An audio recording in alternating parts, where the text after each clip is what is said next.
Hello.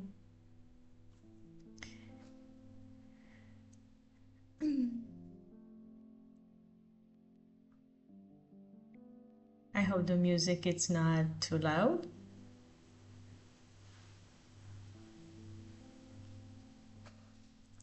I wouldn't want the music to be too loud or like louder than me. So I hope it's okay.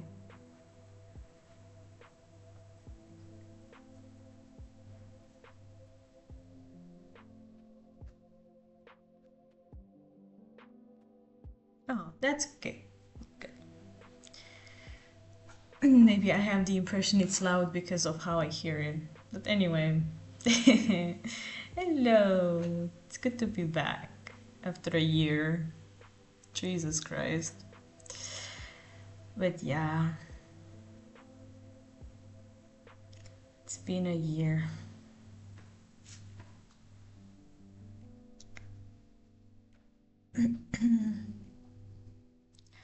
So, I think there's a lot of people that know what I did, at least the ones in the chat. You know what I did. You know what I've been gone. Very busy, very, very busy. But this time I'm actually pretty, pretty decided to go back into streaming seriously because, by the way, if you hear something in the background, don't mind that. That doesn't matter. Um, but I really want to get back into streaming, like seriously, because again, it's been a year in which I haven't done anything for Twitch, and Twitch hates me now. But yes, full-time content creator plus editor slash editor. No, plus editor. Fuck it. Plus editor. Now, I am I am doing a lot, and I really want to get, as I said, very seriously into streaming again because, well,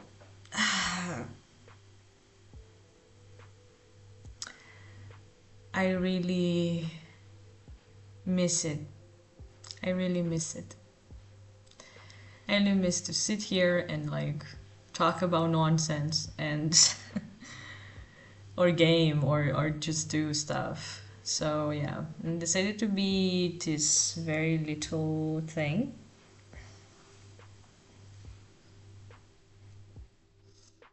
As my little comeback stream.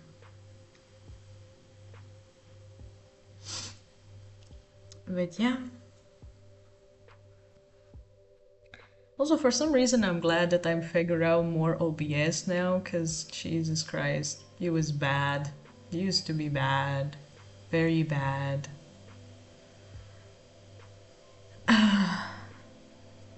And also, shout out to my best friend slash artist for creating this very adorable this stream starting soon thing because it's so cute. Look, guys, I am the rabbit. I am the rabbit that's leisurely eating grapes in its burrow. Mm. I didn't eat grapes today, I ate chips. Still counts. Still counts. Of course it does. Okay. Let's see. I wanna steal a snack. Yes. Steal a snack. I need to do some stuff, so sorry for dropping the music.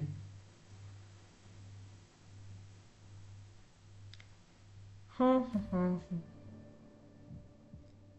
this is interesting. I didn't knew it's gonna start right away.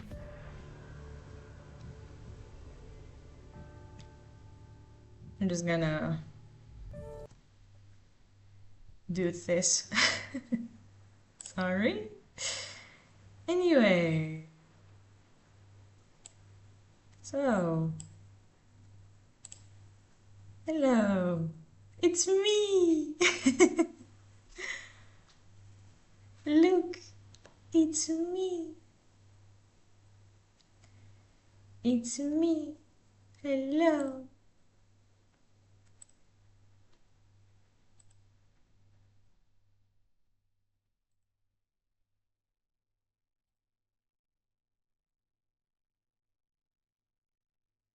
It's me.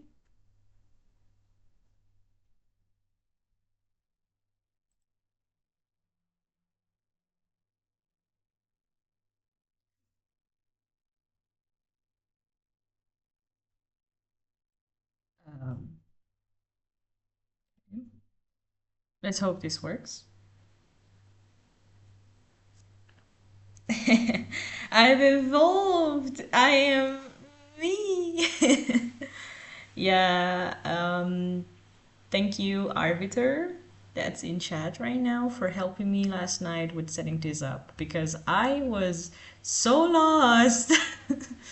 I've never done this, but thank you. Full-time PNG tuber evolved. Yes, this was my next evolution. That's the thing. I'm like a Pokemon. This was my next evolution. PNG tuber.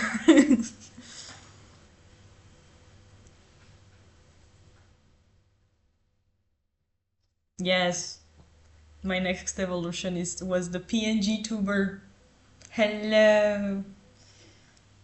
One day VTuber. VTuber. I am gonna be VTuber. One day I shall be a VTuber. Like my fellow friends. The day of the VTuber will come one day. Don't think that. Yeah, that's gonna be my final form. The VTuber. Yeah, technically still a VTuber. I didn't ask you to correct that, Jay. But still, yes, one day I shall be a VTuber. But yeah, no.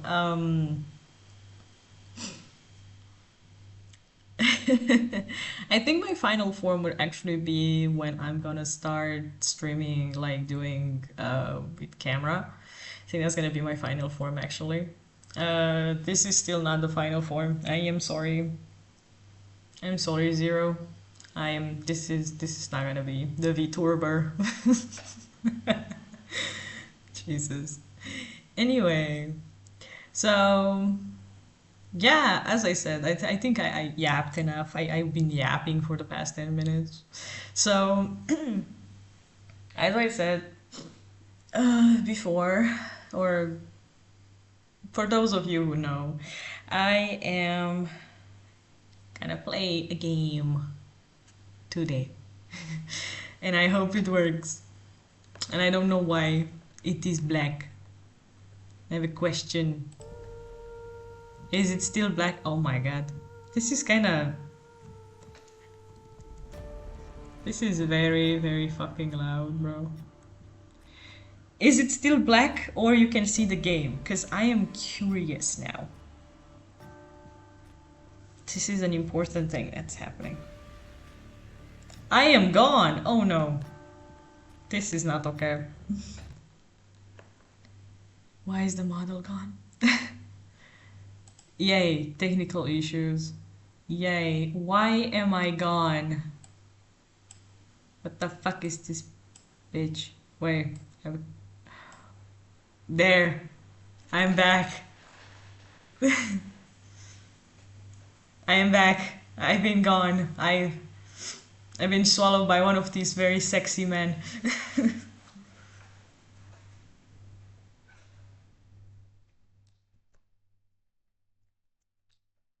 Now you can see me, you can see the game, you can see everything, you can also hear the game. Not right now, but like when it was, you could hear also the game, because we need to know that. It's important. And I hope the game is not too loud. Like, is the game louder than I am?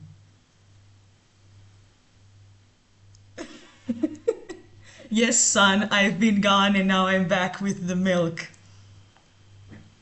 Psych, it's actually water. Anyway, so can you see the game? Can you hear the game? Is everything okay?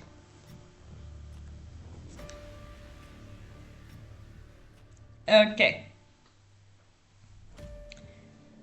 So, oh my god. We're playing Touchstarved. Also, I hope that nothing is too laggy, because that would be a problem. We're good. We're good. We're back. Did I saw a fox? Was that a fox or a wolf? Anyway, everything is good. Everything is nice. No lagging. No nothing. Good. That means we're cooking. We're cooking. Okay, everyone ready? Let's go. New game. I don't know what I have to do. Okay. Okay. So I need to apparently music volume to 0 because apparently disable copyright music. Okay. Thank you. Thank you for the disclaimer. That was actually okay. Okay, anyway. And a content warning. For an audio audience, it contains mature content that includes but not limited to horror, graphic, violence, strong language, alcohol and drug references, injury and dismemberment. I need to make some changes to my little thing. I need to make some changes to my stream then. Give me a second. Oh no. Okay, stream information. Let's do some changes then. We have some labels that we have to put here. Okay. So, okay.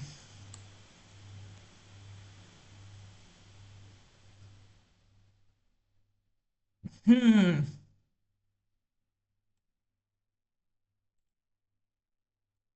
Okay.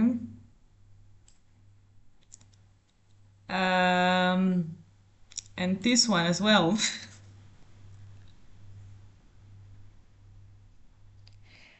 Yes! My type of man, indeed. Also, hello, Jack. Welcome. Um,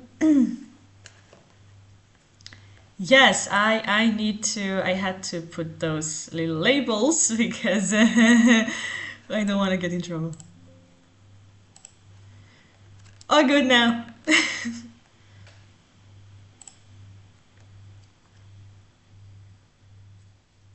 Right? Like dismembered? Bro, that's a bit too much. But anything else is fine. Anyway. You accept the content warning, please click to proceed. Yes, I do accept the content warning. This was supposed to be a dating sim. What's happening? What's happening? Anyway, tutorial. In Touchstarved, your choices matter. The decisions you make may result in unique dialogue, interactions, or even choices in red text, which contain exclusive content. Try playing through the demo more than once and choosing different options. You might even uncover a secret ending. And remember, there are no wrong choices, only interesting ones. Choose wisely and save often.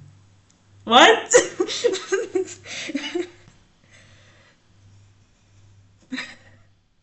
I'm having seven good thoughts about this game. Do I really want to play it?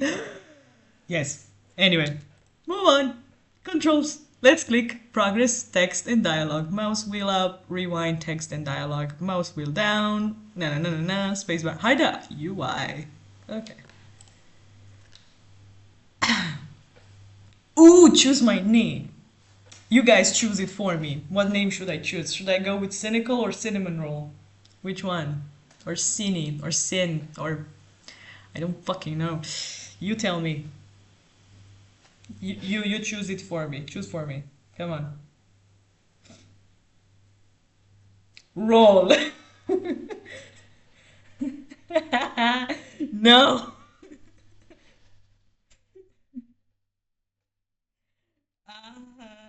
Okay. No.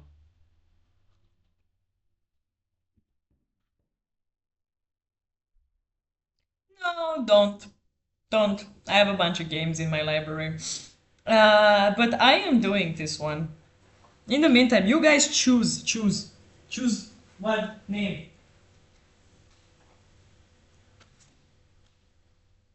You fucking damn it. I am not taking roll. Besides roll, I'm not a dice. I'm a person. You're a roll, not me.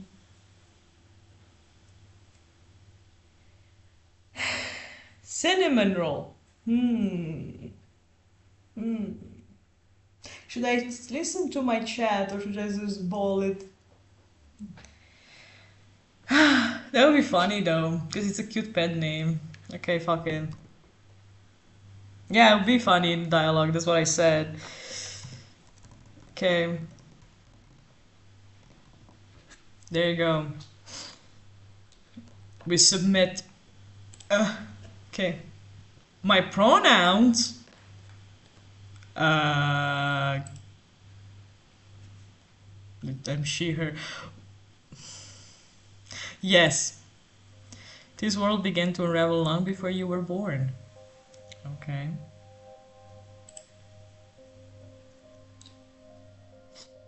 It all started with folkfall.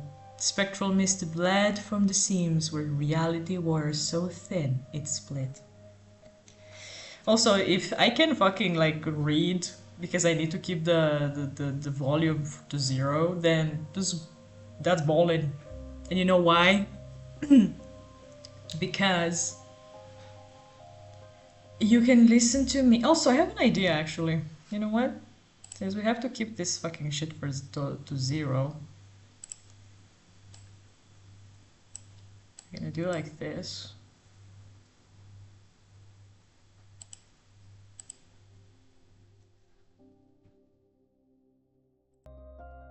You guys hear the music? Or I'm gonna do a different way.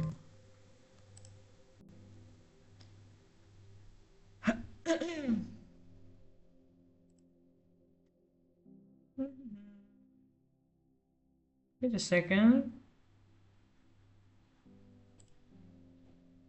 Oh, wait, how do I do this?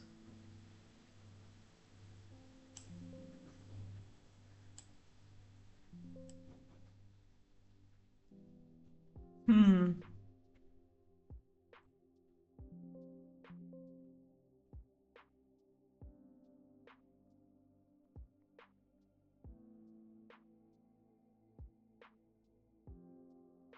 I think that's okay. I have an idea. Okay, give me a second. Can I...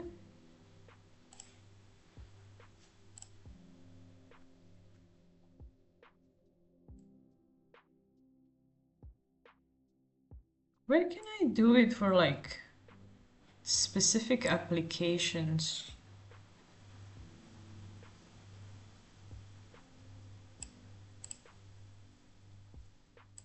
Ah, okay, there you go, I found it. No problem. Okay, now you guys should hear just my music and not the music from the game. There you go.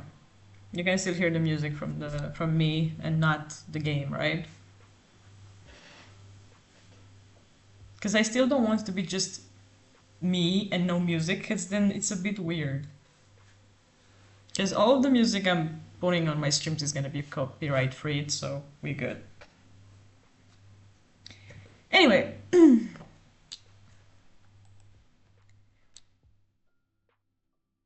Ooh. No, it's the the song is about to stop. You want it? Okay, no problem. I'm making it louder. No problem. I was not expecting this. This is not really for this way.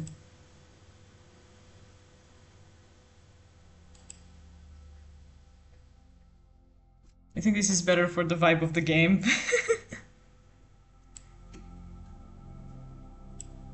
Is this better?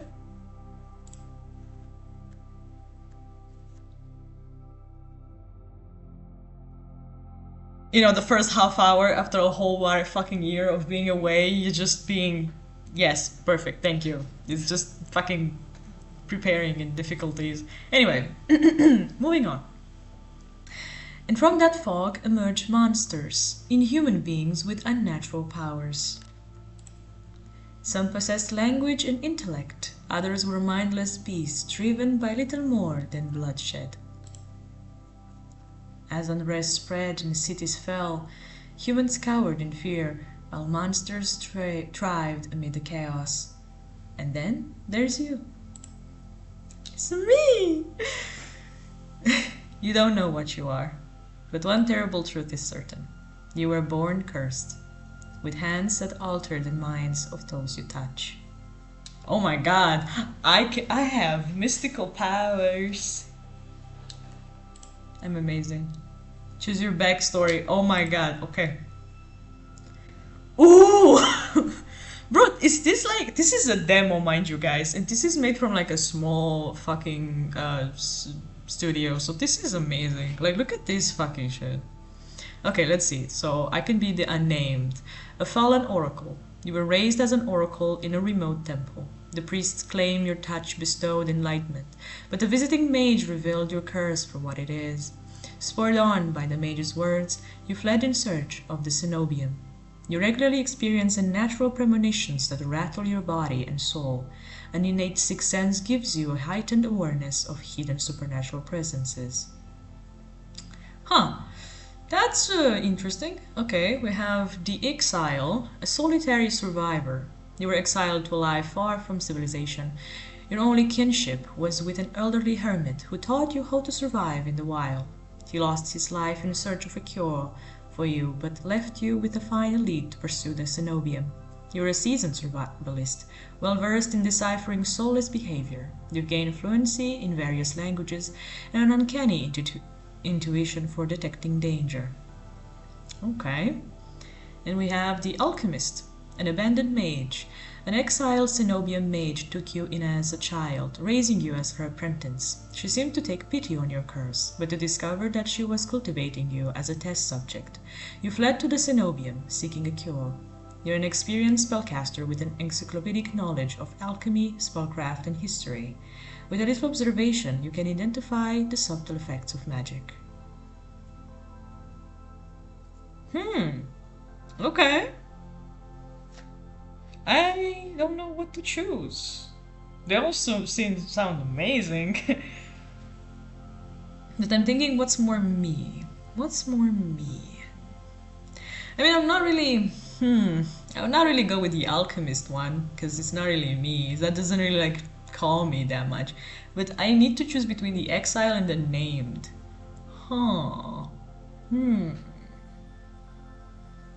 They're both very good choices. So...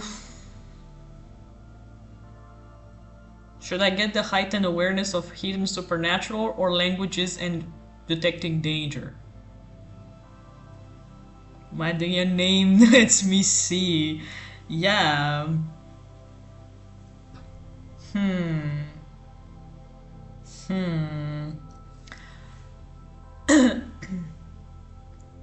I think...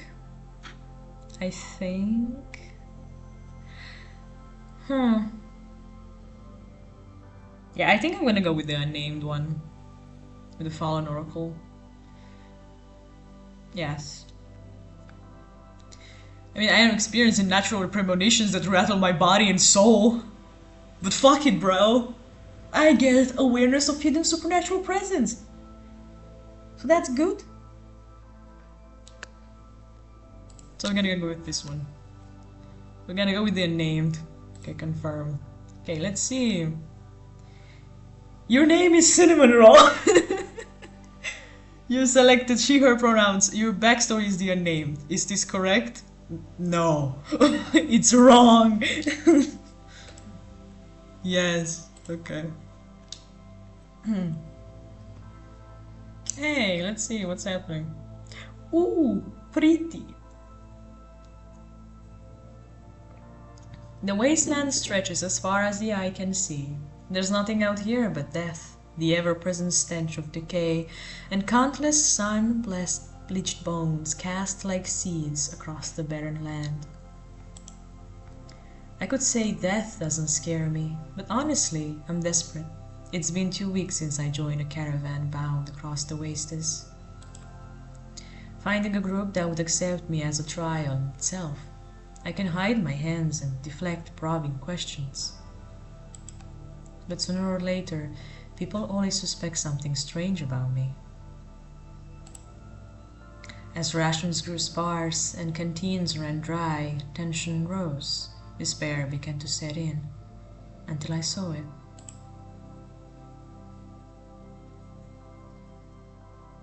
Iridia, the city of knowledge, one of the last bastions of humanity left in the world and home to the famous academy called the Cenobium.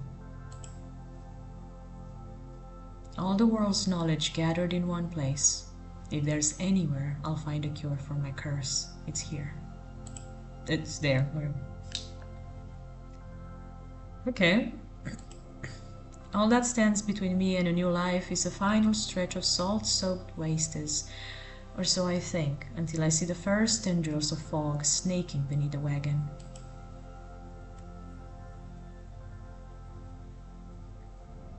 Is this fogful? My stomach sinks at the very whisper of it, a silent storm more devastating than fire, dangerous in cities, with a death sentence beyond them. A thick blanket of fog engulfs us, snuffing out the lantern's light. The wagon lurches to a stop. An eerie silence heavy as the mist falls over us. The only warning we get is a strangled scream. Stay back! No! The cry dissolves into wet gurgling. Then, the wagon violently pitches to the side. I hit the ground hard, the air punched from my lungs. When I open my eyes, adrenaline lends sudden, awful clarity to the carnage around me. A trader I once shared bread with lies face down in the mud, their back reduced to long strips of torn muscle, gleaming gristle and exposed bone. Bodies litter the wasteland.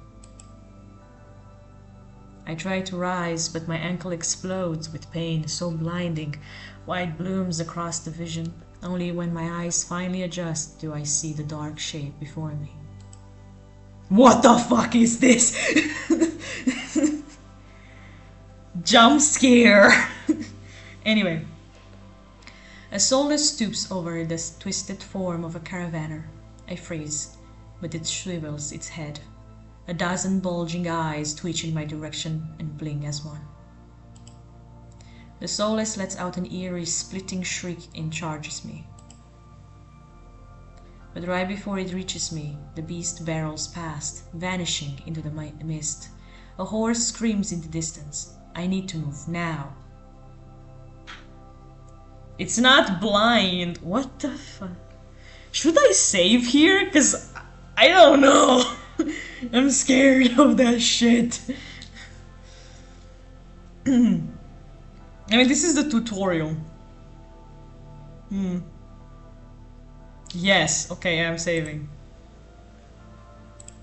Empty. Saved. Okay, save, bro. It saved. Save as often as you want. Anyway. Okay, run for the city, head towards the wagon. My first choice of the game. Well, so it's... The question is this. Should I be a shit? Should I be a piece of shit and let the people here and run for the city? Or try to help the people, but risk to get like sliced by that thing.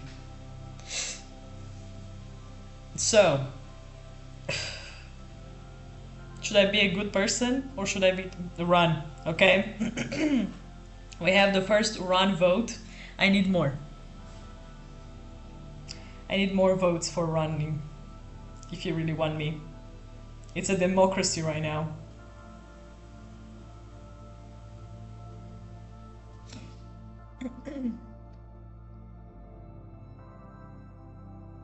Okay, we have 2 votes for running. The second one, it's a bit but still. Anyway, I'm running. I'm gonna be a piece of shit. I take off, running deeper into the haze. The haze. The fog is so thick that I fear I'm headed in the wrong direction until I see a dim pinprick of light emanating from the shadow of a spire. It's faint, but it's enough. I came too far to die here. Rapid footsteps echo all around me. I turn in circles, frantically searching to the opaque mist for the source, but the fogfall twists and stretches sound.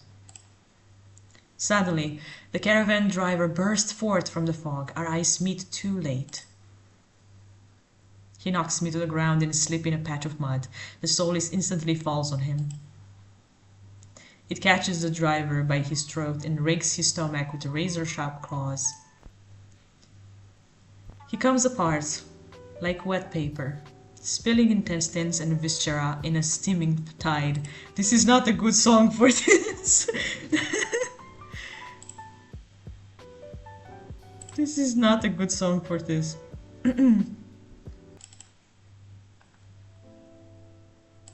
Better. We need sad songs. Fighting the urge to heave, I claw frantically through the slippery muck for a handhold. Shit. My hand catches on the jagged edge of a rib jutting up from the water. Bandages unfurl around the gouge torn deep into my palm. But the pain's quickly forgotten when a hand closes around my wrist. Oh, who's this? Can you stand? Oh look, that's my hand. Hello. One of the travelers from the caravan leans over me. Bro, get out. We need to run. Wow, look, guys, look at the fucking hand. Like, that's my hand. In the bandages. Ew. I really do look cursed. Jesus Christ. They reach for my hand, and I realize too late that my bandages have come undone. No, don't touch me. The sensation of their thumb brushing the back of my hand sends a shiver down my spine. Why? All it takes is one touch, and in the space of a breath, my curse takes hold. Okay, this is creepy. Their lips peel back into the deranged grin. No, I've seen this face countless times before. This is my curse, madness of my own making. Their grip on my hand tightens until pain radiates from my knuckles. Let me go. Suddenly clammy hands crush my throat, choking off my breath. Okay, I drove them crazy. Spit bubbles at the corners of their mouth and flecks my face. The edges of my vision darken as my lungs shriek for air.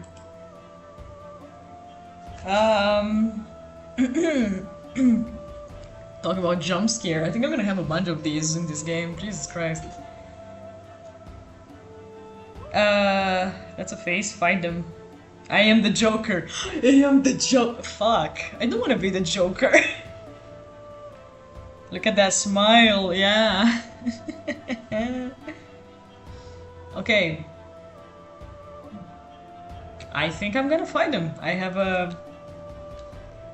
Okay, let's try to fight them. My nails gouge deep into the traveler's wrists, but no matter how much blood I draw, they don't flinch. God damn it. The more I struggle, the tighter the grip grows. My pulse hammers in my ears, slowing with each thudding beat. This can't be happening. I'm going to die. And not because of the folkfall, or the solis, but because of my curse. Tears sting my eyes. No, no, no, not here, not like this. But then, their hands drop from my neck, leaving me wheezing for air. My legs burn with each ragged cough.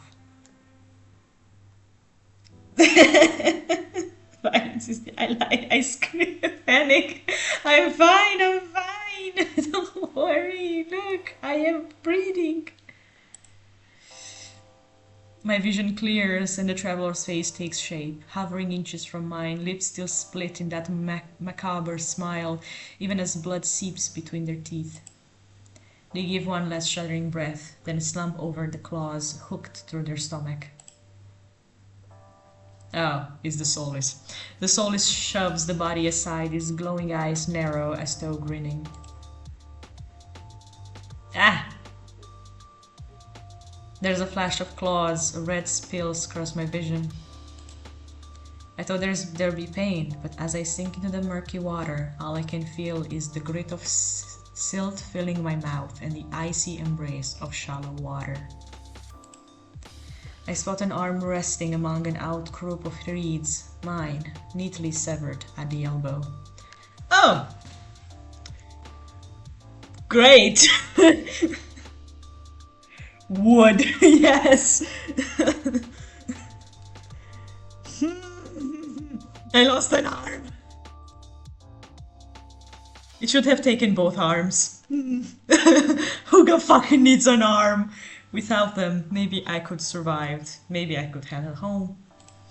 Instead, I'll die cold and alone in a desolate wasteland.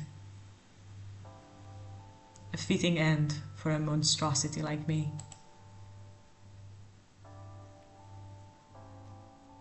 Ah, fucking damn it, bro. Ooh, sorry for the flashbang. I got it too. Ah, if this is death, it's not as bad as I feared. The cold is gone, as is the choking stench of bog water. I could drift forever, cocoon in oblivion, until all thought and sensation vanished. No curse, nobody howling at me in madness and terror, nothing at all. The thought has a terrible appeal to it. But I take a reflexive breath, and air pours into my lungs, then out again in a ragged gasp. Feeling comes floating back. Warm cloth on my bare skin, a firm surface underneath me, a strange tang of sulfur in the air. Do not be afraid. Oh! Damn! This is not a jump scare. Can I get more jump scares like this? I twist my head towards the voice. Tears flood my bleary eyes at the bright glow of lamplight. Try not to move. The voice is calm, steady, and commanding, but more importantly, it's a stranger's voice. One toe cuts through my mental fog. I have no idea who this is, and I'm completely at their mercy. Already?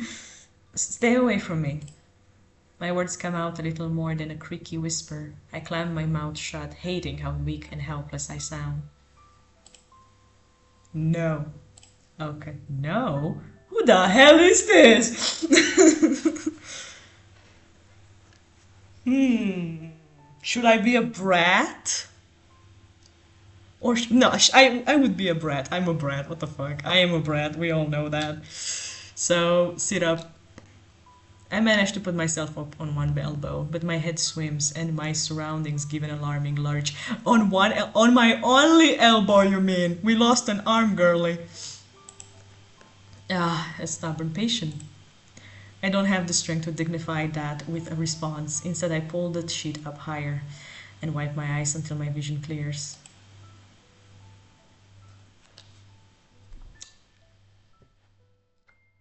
Guys, I like this doctor. I don't know what he is, but he's nice.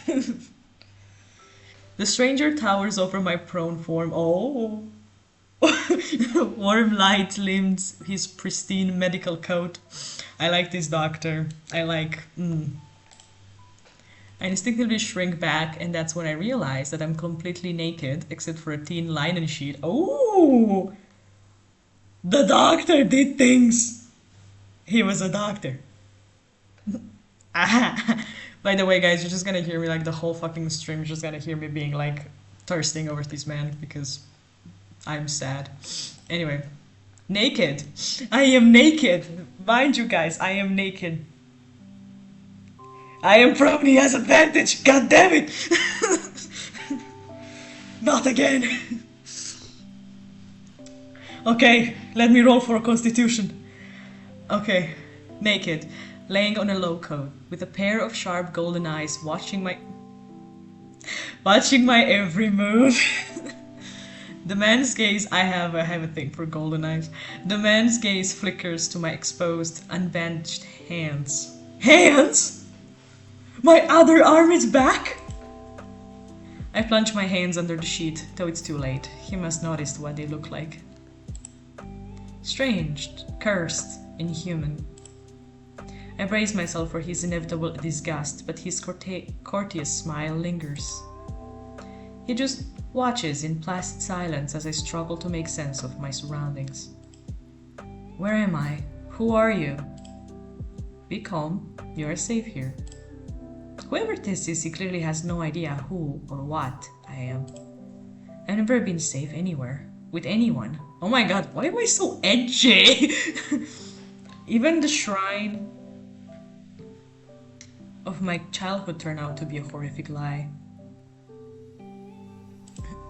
I scowl, pulling the sheet protectively around me. Where are my clothes? The man's golden eyes narrow slightly. A sharp sigh rustles the papers in his hands. I see you are not to be dissuaded. Your clothes were torn to shreds when I found you, but I procured replacements. Aww, he brought us clothes! He brought me clothes! That's so cute! Totally not kidnapped me. With a soft creak, he rises from his chair, giving me a better view of my surroundings. This looks like a medical clinic. Bottles of silvery alchemical concoctions line the counters in neat rows. The air makes my nose twitch. A faint whiff of smoke and something distinctly metallic. The doctor produces a large, dense bundle of cloth, which he sets at the foot of my cot. He's easily a head taller than most, and I have to crane my neck to look at him. This fucking song again, bro. Sorry.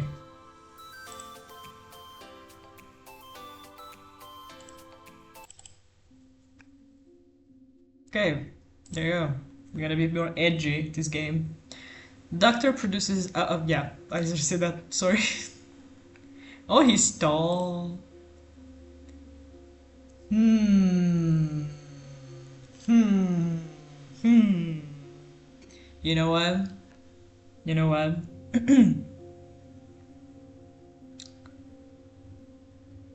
Should I keep being a brat, or should I keep being a brat, or should I be grateful? I mean, he's a doctor.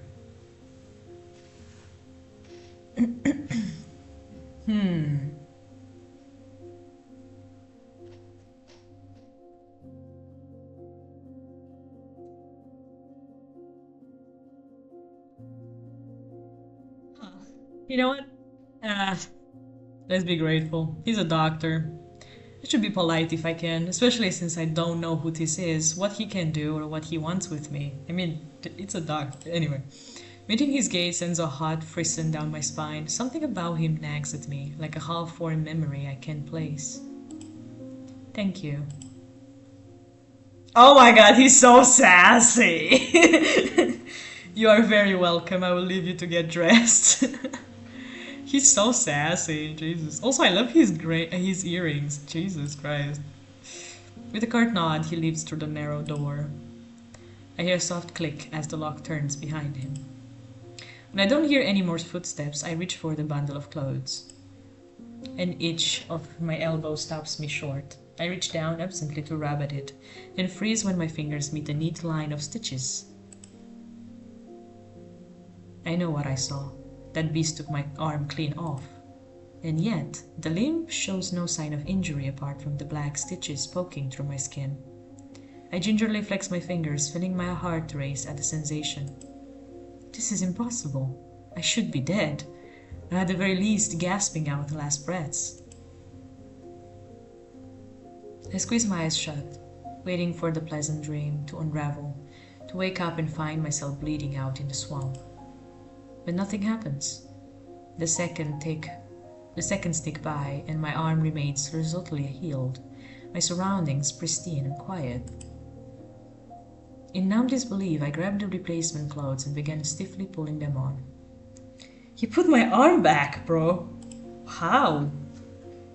They're thicker and warmer than mine were, bundled with a black woolen cloak. There's one thing still missing, my bandages. The doctor didn't leave me with any, though I know he saw my hands. I slide off the bed and take a few unsteady steps towards one of the drawers. If this is indeed a doctor's clinic, there must be bandages somewhere. I start opening drawers at random, and of course, that's when the door swings open. Are you looking for something? I whirled around, clutching a thick roll of clean bandages. I tried to step back from him, but my legs bump up against the cot. Your caution is understandable, though if I meant you any harm, you would know. That doesn't make me feel better in the slightest, but he makes no move towards me, so I quickly wind the bandages around my hands. The glowing scars and mottled skin disappeared under a layer of clean white cotton. May I ask why you need additional bandages? I can help if you tell me what ails you. Oh, he's so cute. Yeah. I doubted. Traveling to Iridia was a gamble born of desperation rather than hope. Nothing has come close to curing my curse. And yet, my left arm twitches, the arm that was severed before my very eyes. The doctor's unblinking gaze follows my every move. It's clear he won't drop this without some sort of answer. The bandages protect me, and they warn others to stay away. I've tried every way of covering my hands, and this works best. Most people avoid touching me as soon as they see the bandages. An illness, then, or a less mundane affliction, spread by contact. I flinch. He doesn't even sound surprised, and that's far too close to be truth for comfort.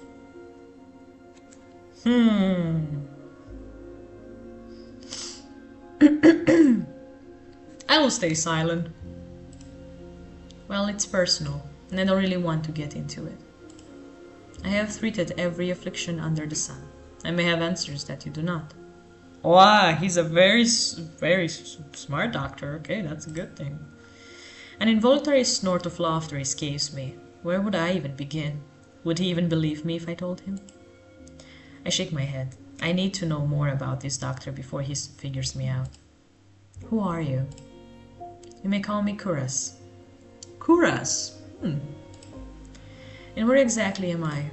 Iridia, which I assume was your caravan's destination. I can think of nowhere else for a group of travelers to go.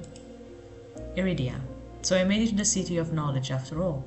I should feel relieved, but all I can manage is a vague sense of increasing unease. How did I end up here? I brought you to my clinic, of course. You were the only survivor from the caravan, barely clinging to life. You needed immediate treatment. Which you provided? Yes. He said it so simply, as if I'm a small child and he's explaining basic addition to me. I frown and flex the fingers on my recently healed arm. Aside from being a bit stiff, it feels fine, thoroughly attached to me. You're saying that you stitched my arm back on? Pardon? A soulless attacked the caravan. It ripped everyone to shreds. It tore my arm clean off. But when I woke up here, I trailed off, bewildered. I've never heard of any magic that could heal a mortal wound. The doctor, Kuras, pinches the bridge of his nose. He sits back down in his chair, quiet for a long time. I do not know where you come from, but Iridia is the city of knowledge and deadly secrets alike. Information is power, and one should not give or receive it freely. Information is... time is power, is money. Since you refuse to divulge your secrets, I will not divulge mine. I do not even know your name. You are new to Iridia, so I will overlook this specific breach of etiquette. Do not expect others to extend the same courtesy. Oh my god, he's so sassy. I told you guys he's sassy. Do you understand? No, I'm an idiot. He glances on my freshly bandaged hands.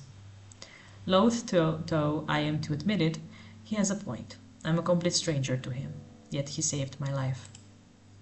I take a deep, steadying breath. This time, when I speak, I sound a bit more like myself. Cinnamon roll. My name is Cinnamon Roll. This was such a fucking... Okay. I feel like this name was not good, because this game feels so fucking, serious. So it's a bit weird that I chose this fucking name now. It is a pleasure to meet you, Cinnamon Roll. Even though cynical, it would have been better, but... Hey, whatever. There is a little more warmth in his smile, his polite demeanor back in an instant. No, you know what? Fuck it, bro. I need answers. Like, thank you, but I want answers. I mean, why did you... He's a doctor. He was just doing his job, I guess, right? Right? No, fuck it. I'm asking questions. Why'd you save me? If there's anything I've learned is that everybody wants something. Yes, girl! Same. With the world in such peril, no one reaches out a hand without expecting something in return. Of course. Of course. Can I ask... why you saved my life?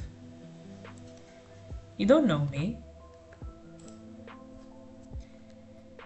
The question seems to startle Karas.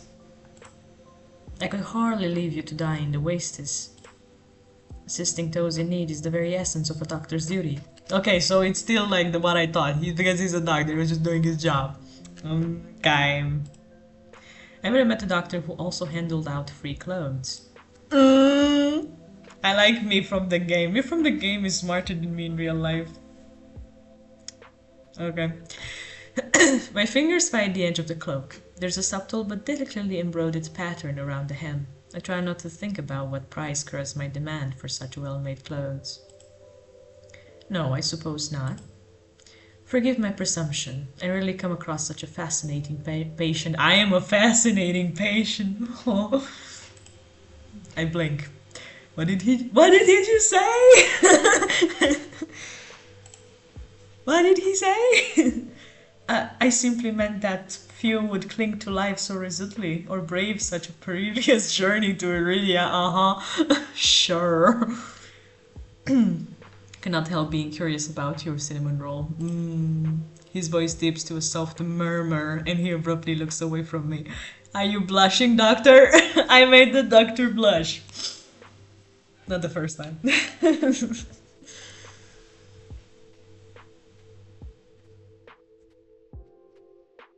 I'ma tease him. You're pretty curious yourself. Am I? You are! Look at that cheeky smile, guys. Look at that cheeky smile. Jesus.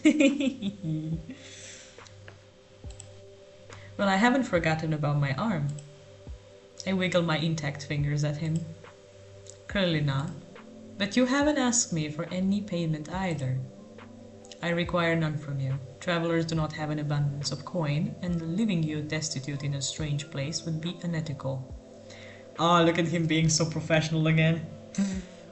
Sure.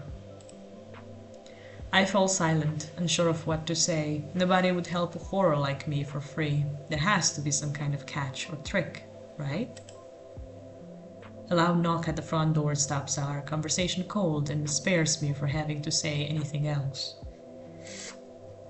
Duty calls. Okay, unfortunately, you are not my only patient today. The knocking grows more insistent, and Karas lets out a tired sigh. Please wait. Though he says it quietly, the clamor on the other side of the door abruptly stops. Do you need anything before you leave, Cinnamon Roll? Oh. Between the soulless attack and my miraculous survival, I'd almost forgotten why I came to Rydia in the first place. I need directions to the Cenobium.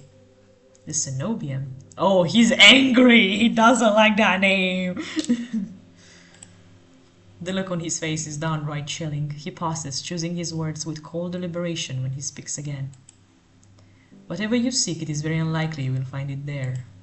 The Zenobium's gates open for precious few visitors, and even if they opened for you, you would not like what you found inside.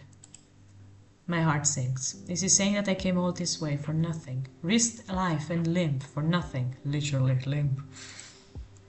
No, that can't be. I've only just arrived, and Iridia is the largest city still standing. There has to be a cure for me here.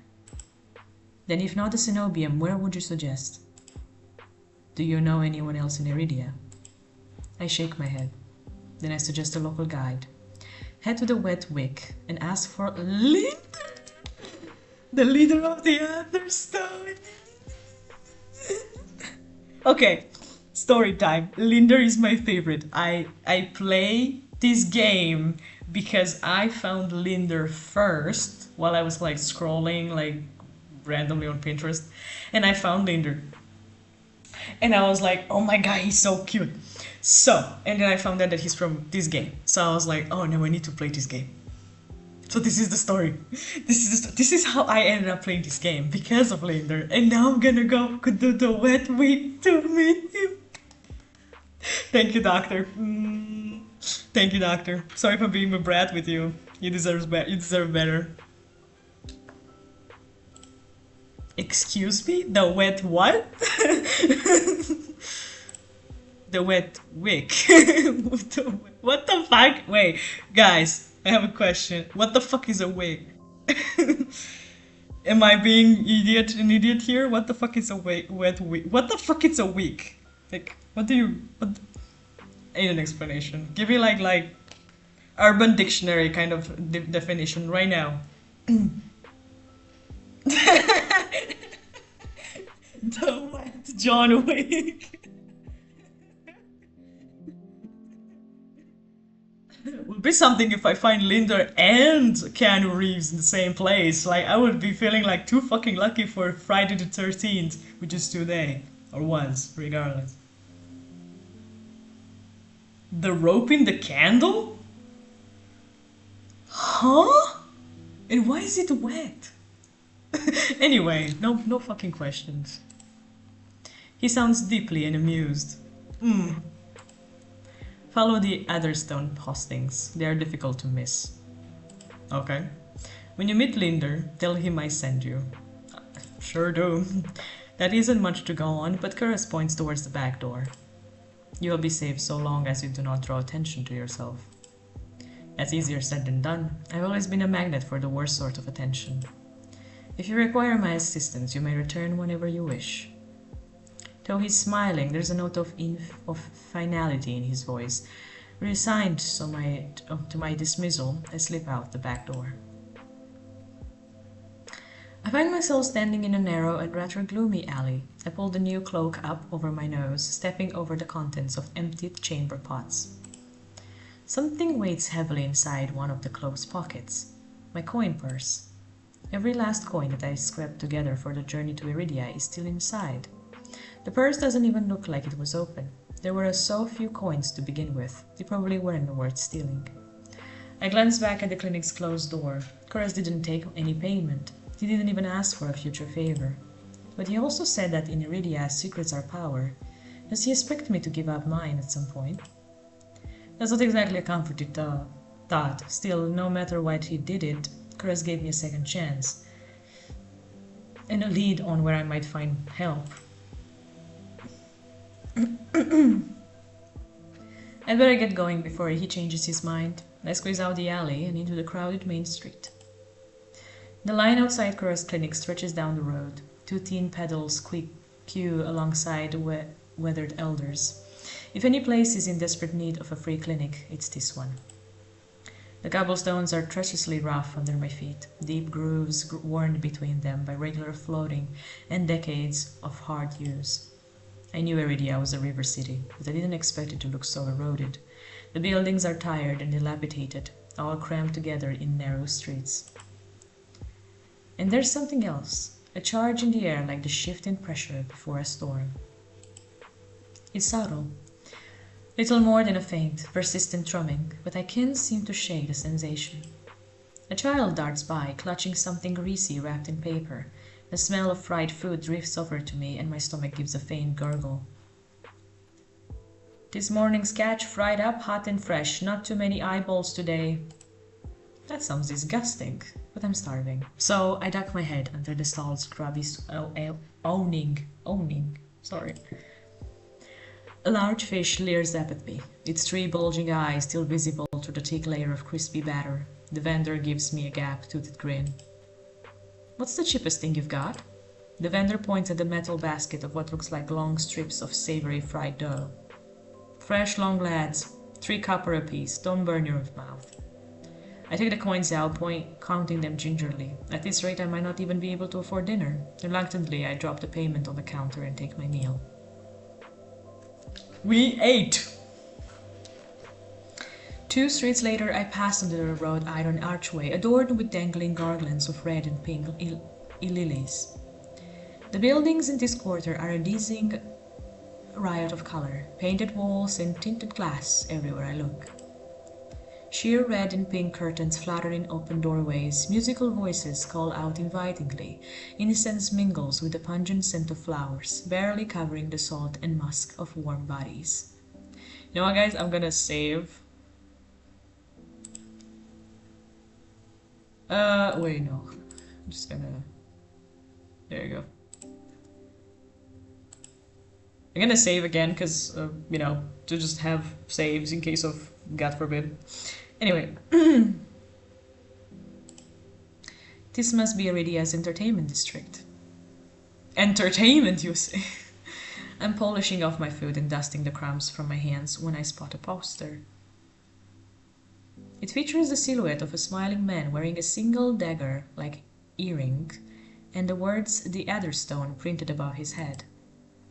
If Linder is the leader of the Adderstone, then the face printed on the poster is likely his. Can we see a fucking picture with a poster, please? No? Okay. I follow the line of identical posters around the corner and nearly hit my head on a precautiously dangling wooden sign. Looking up, faded orange letters read, "The Wet Wick." The facade of the building looks like it's seen better days, but I hear faint music and laughter coming from inside.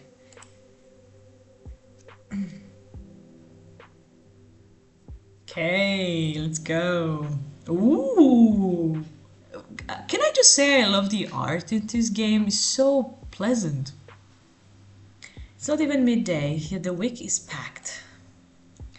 A loose collection of Iridians crowd the bar, taking up the tables and gathering in the spaces between. They speak among each other in hushed voices, their faces drawn and grave. I can sense their apprehension even without hearing their words. Yeah, it's really good art. A cursory glance doesn't turn up anyone with a dagger-shaped earring, and I'm considering searching the bar when a loud voice carries across the room. Now, I'm no prior or curator, I'm not much for paperwork or pensive pushing, and honestly, I don't even think those ropes come in my size. I crane my neck, but the crowd is too dense for me to see the speaker. Gather round, I want to show you all something. There's no time to move out the way. The audience surges towards the center of the room in a sudden torrent. I'm caught and swept along with them. Hey! The clatter of falling chairs and tables begin to shove the side downs out my complaints. I trash and throw out my elbows as heavy bodies press into mine. I think this is a good time for this kind of song. My hip knocks into the table. I grip it, holding on tight to steady myself, but the crowd has stilled. A pair of gilded boots stride across the tabletop.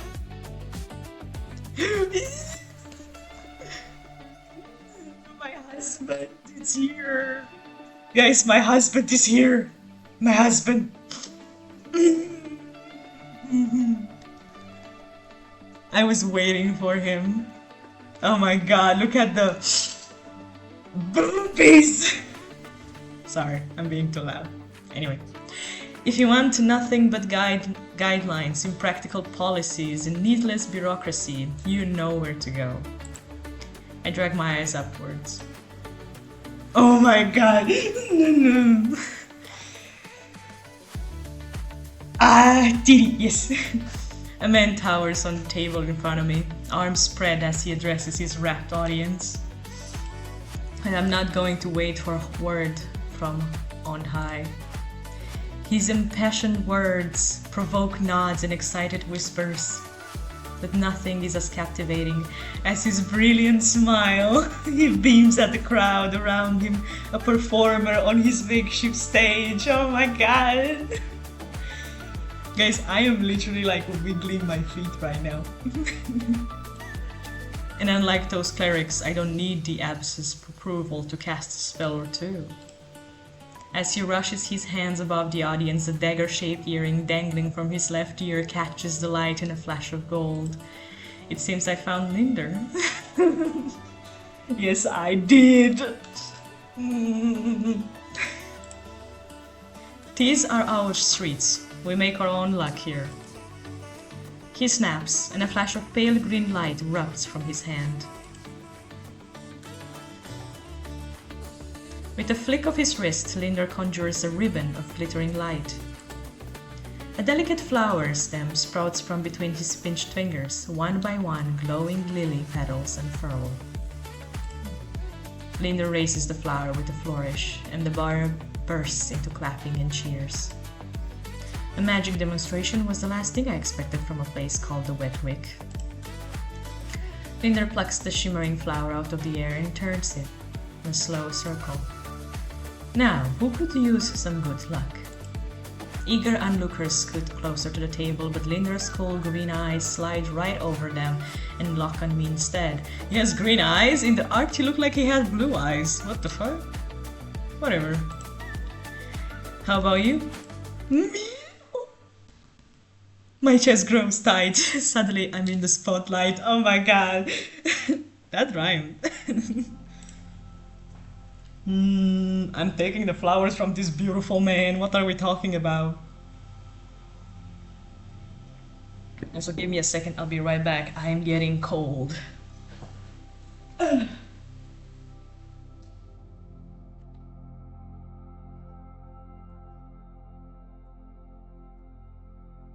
need a blanket.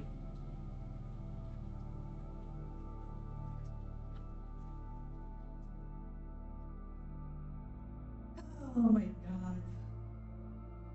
Guys, this man, you don't understand. Like,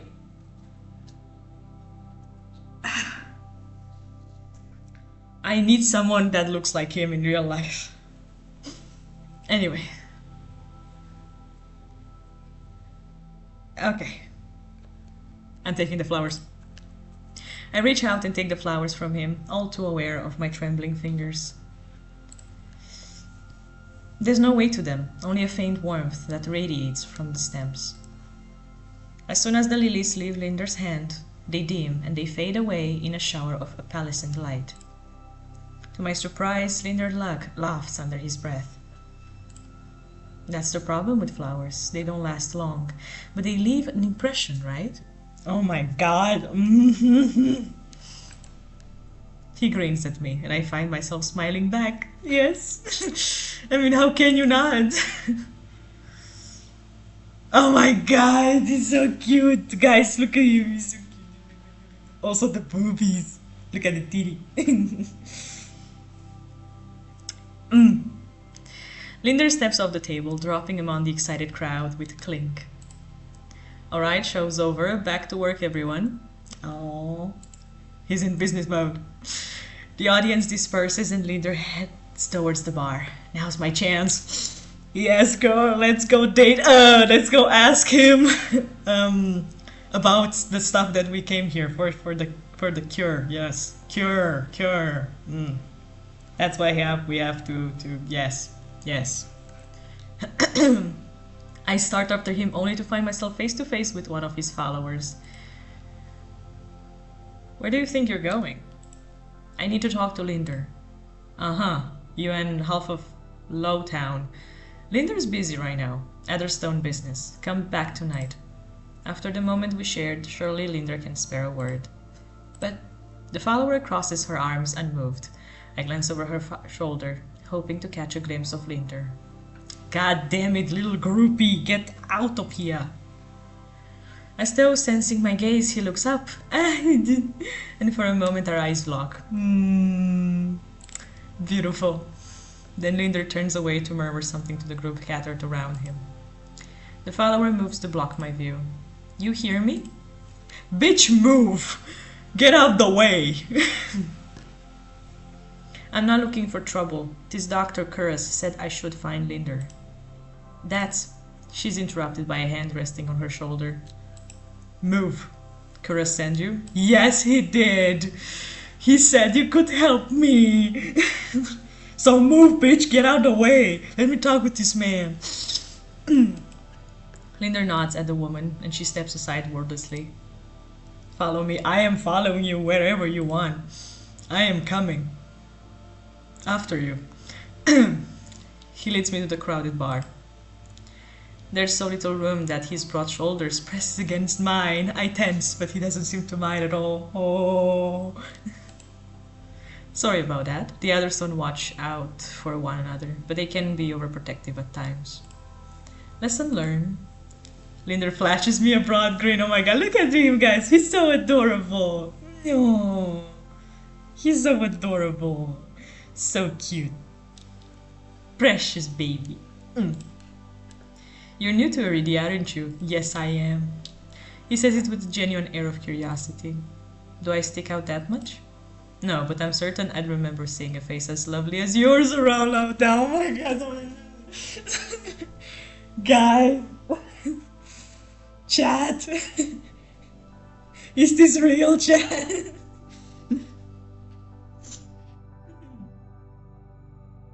Oh my god. Anyway. My eyes drop to the polished countertop. I'm not used to flattery, and being this close makes eye contact difficult. As if on cue, the bartender approaches us. She said the thing! Chat!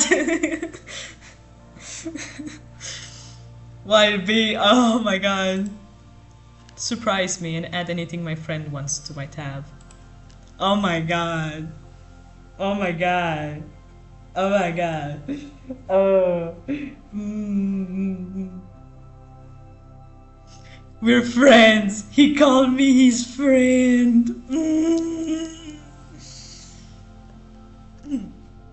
I'll go with, you know what? Let's be funky. I'll have what he's having. While the bartender leaves to fix our drinks, Linder leans his elbows on the counter. His sleeves right up, revealing a long, raised scar. I catch myself following its winding path across his forearm. Linder's eyes wander over me in return. When they lock on my bandage hands, a bitter taste rises in my throat. Here comes the questions. Is there any chance Cora sent you here for cheap drinks or barely edible appetizers? No. He pushes his... Oh no, look at this, so sad. Oh no. He pushes his hair back from his forehead, sighing when it immediately falls back into place. Oh, that's hot. That's the doctor for you. Always business. I'm not sure he even knows how to relax. The bartender returns with a pair of glasses.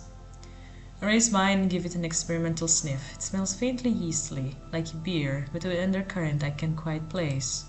A quick sip confirms my worst suspicion. It's awful. Briny and sour, with a distinct hint of pickle flavoring. Beside me, Linder takes a steep swig from his glass. Wait, is something with pickles?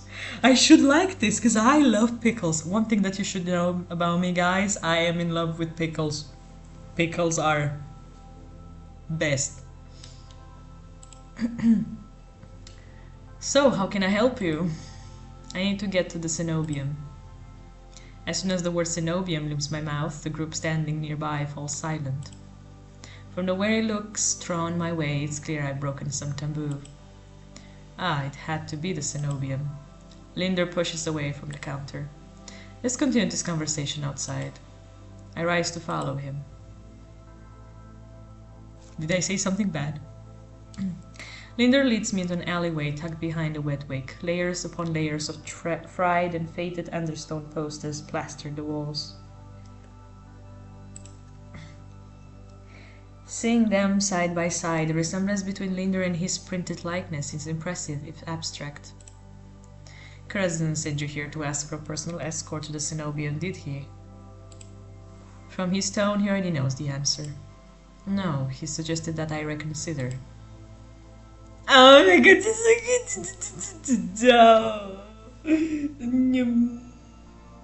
I didn't know I'm gonna get so fast to be talking with him, so I'm just so happy. Yet here you are, asking about the guide anyway. He looks at me expectantly. I don't want to tell him about my curse. The less people know about my monstrous capabilities, the better. Thankfully, Linder takes my reluctant silence as an answer. Are you aware of Iridia's particular currency? Information's worth its weight in gold here. I don't much care for outdated traditions, so I'll be completely honest. The Cenobium won't help you. They're more likely to torture you than lend you a hand. But the Cenobium's supposed to be a place of learning, a sanctuary. The Cenobium has always been heralded as the last bastion of human knowledge, a shining beacon of hope in a fading world. If any place held answers, it would be the Cenobium. That's why I came here. Linder nods patiently. You're not the first person to fall for their propaganda. Oh no, it's a propaganda! Oh my god, he's so good! Oh. Why is he so good? I grew up idolizing the Cenobium. I wanted nothing more than to join their ranks, to learn magic from the best, to make a real difference. I was young and blinded by the legends of the legacy. I was so damn naive. He shakes his head. All it took was one trip here, to Lowtown, to show me the truth. Unless you've got a heavy purse or high-born blood, the Cenobium doesn't give a damn. They'll never open their gates for the ones who need help the most. Then it's all a lie? Things that seem too good to be true are often just that. As you are! Are you a lie? Because you do seem to be too good to be true. I mean, he's still like a character in a game, so I don't think he's actually true. So yeah, that's why. Such a simple statement, and yet it leaves me reeling. Linder watches me as though awaiting something in his mind. That doesn't mean you're hopeless. Far from it. I founded Anderstan to help people like you. We settle disputes, slay feral souls. Hell, we've even been known to patch a leaky roof or two. Whatever troubles you, we can help, free of charge. I'm shaking my head before he's even finished his speech. My patience is wearing, dangerously thin. I appreciate the offer, but my problem can be solved by a group of good Samaritans. To my chagrin, Linder doesn't look remotely surprised.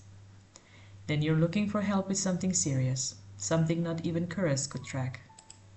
It must be a truly remarkable problem if you came all the way to Iridia searching for help. Tell me, how can I help you? He really likes this question, how can I help you? From Linder, we're gonna call him Siri. Linder may not work for the Cenobium, but he is a mage, a powerful one, as his demonstration earlier is any indication. Indecision gnaws at me. I don't know if I can trust him, but it's not like I have any alternatives. I hate to admit it, but this might be my only path forward. My confession comes out in a strained whisper. I'm cursed. He looks up at me. He's like, what? His face like, oh? He looks at me up and down, taking in my face, my eyes, and finally my hands. Is that why you bandage your hands? My touch is dangerous. It changes people, hurts them. Before I've even finished, Linder pulls his left glove off. He flexes his fingers and grins. Alright, let's see it. As he offers me his hand, a prismatic flash of magic ripples across his palm, but I'm already shrinking backwards. I can't. I don't care how confident Linder is, I won't allow myself to hurt him, to see his kind face and recognizably warped. His kind face, yeah. I don't want to hurt you. I'll be fine, trust me. I've seen enough curses and hexes to last me 2 lifetimes, but I'm still standing. Do you really think Horus would send you here if I couldn't handle it?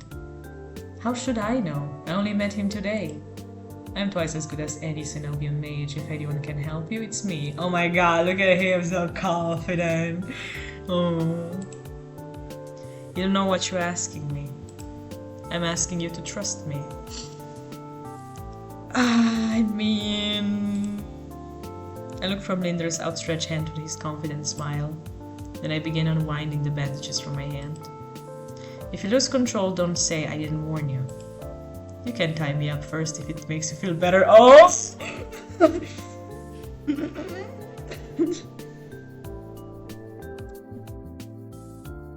Oh! I mean, you're offering.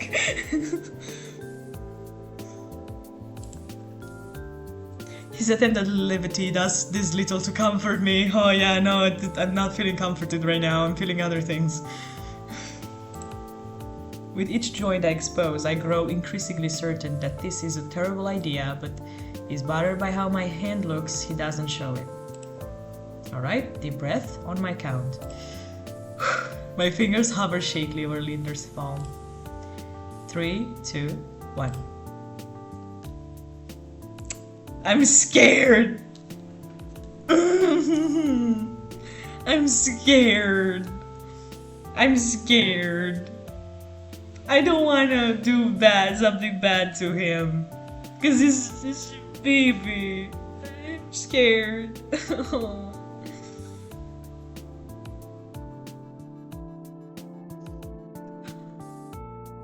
What should I do? What should I do?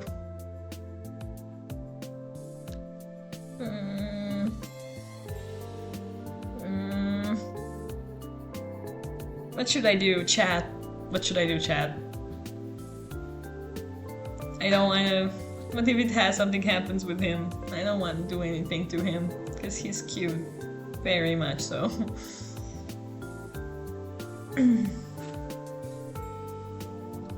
Oh. Do it!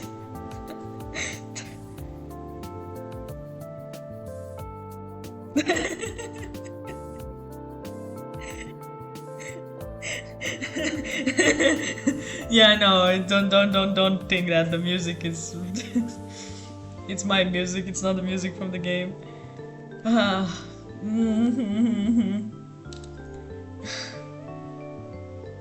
Okay, fine, I'll touch him. But first, let me save first. Let me save first. Because I'm scared. Okay, let's touch him. I tap his palm once, as quickly as possible. It's barely more than a brush, but it's all it ever takes. Heart racing, my eyes dart to his face, but Linder only smiles gently. Oh, it's fine! It's fine! Look at you! See? Yes, I see you! Cute ass face! That's what I see! It can be. When I reach for his palm again, Linder catches my wrist before I can pull back. I told you, there's really nothing to worry about. Oh my god. We are like Rogue and Gambit. He trails off when my thumb grazes the soft skin of his inner wrist. I search Linder's face for traces of madness, but his eyes remain a clear, soft green. Again, it's so weird, because like in the art, I thought he has blue eyes. He has green? His eyes are green? Do they look green to you guys? They look blue to me. Weird. Neither of us speak as I trace the contours of his palm, lost in an awareness I wasn't anticipating. It's almost how I've never been touched before. My curse only extends to my hands, and desperation spurs creatively. But all that pales in comparison to this. I've never experienced such intimacy. Oh my god, touching hands? So intimate, such intimacy. My fingers, long deprived by years of bandaging, pick up every single detail that grows along his palm, the smooth shell of his nails, the bones in his wrist. For as long as I've lived, I've never been able to hold someone's hand without dire consequences. I never realized what I was missing. Right? The hand holding! That's the most important thing. That's why now I understand why the game is called Touchstarved. I am the game. While Linder's pulse is steady, mine hammers as fear gives way to excitement. I want to be greedy. I'm touch-starved. Oh, oops. I'm touch-starved, okay? Just like how the game says. I'm gonna keep touching him. I don't care. This is Linder. My hand glides over Linder's wrist and up his arm where smooth skin abruptly gives way to a raised scar. It matches the one that runs from his collar to cheekbone. Could it be the same wound? When I glance at Linder's face, his lips part as he considers his words. Am I the first person you have been able to touch like this? Yes! My hand goes still on his arm. So far. That is everything you wanted? Yes! Yes! Can I please keep touching you? Can I please keep touching you? Please! When I nod, Linder turns my hand on his and inspects the gleaming figures crisscrossing my knuckles. There's no revulsion on his face, no fear. He looks up at me and grins. And not every day I meet someone as enticing as gold.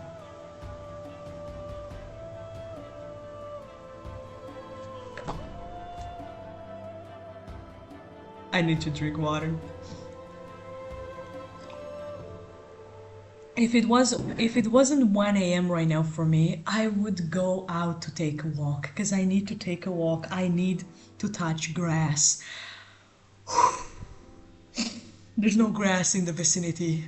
I will plant some grass right here in my apartment so that when these things happen, I can just go there in that corner where the grass is and touch it lightly. Okay. I'm back.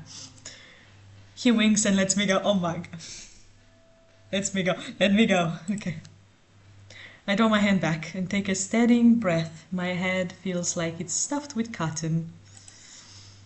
Habit alone guides me through the motions of rewrapping my hand, although my fingers tremble too much for the bandages to lie flat. I can't believe that worked. I've really forgotten my manners. May I ask your name? Oh shit, not again.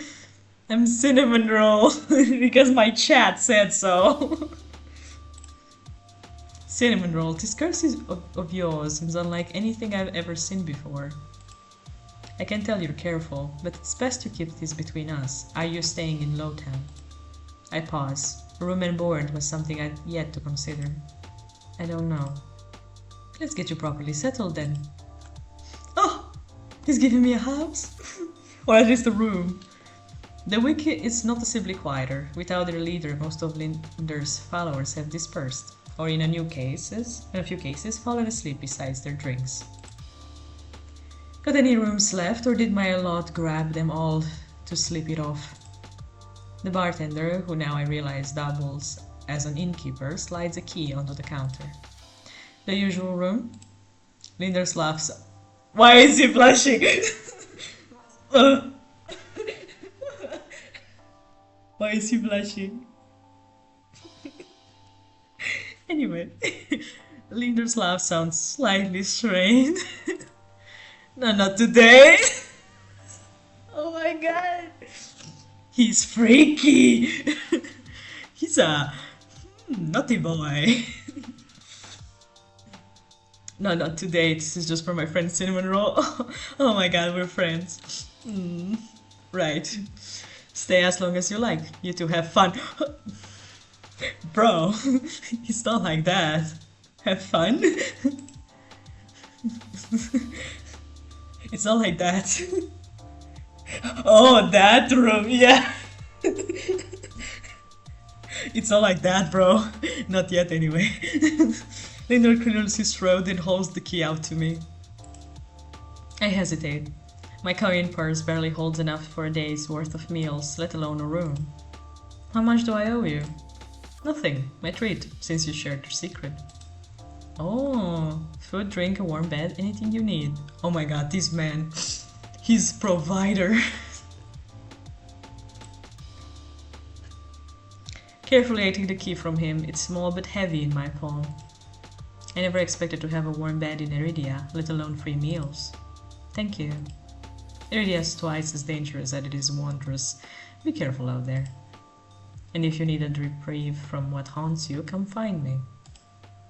I nod, taking one last look at the gleaming bronze key before tucking it into the pocket of my cloak for safekeeping. Linder gives me a friendly wave before returning to the bar. No, don't leave me alone. Ooh, this is a lovely room. No more Linder. Okay. Dust glitters in the sparse rays of light illuminating the room. The furniture is tired, the walls cracked, and a large, lumpy bed serves as the centerpiece. What happened on that bed? We're not asking questions. I can remember the last time I slept in a bed, and I never imagined I'd sleep in one tonight. When I collapsed into the bed, the springs let out their shrill squeaks. Finally, I can allow myself to rest. Yeah, wonder why he squeaks. My eyes fall shut before long.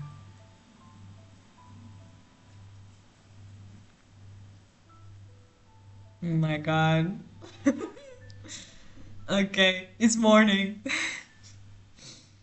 I wake up to pale sunlight flittering through the narrow windows. Despite the clamor of the tavern below, the precious hours of rest have restored my strength and gifted me a flicker of cautious optimism. I got the full rest. I got the long rest, guys. My powers are back. It's good. I got my HP back. God praise D&D for it's good to have it. I got the long rest.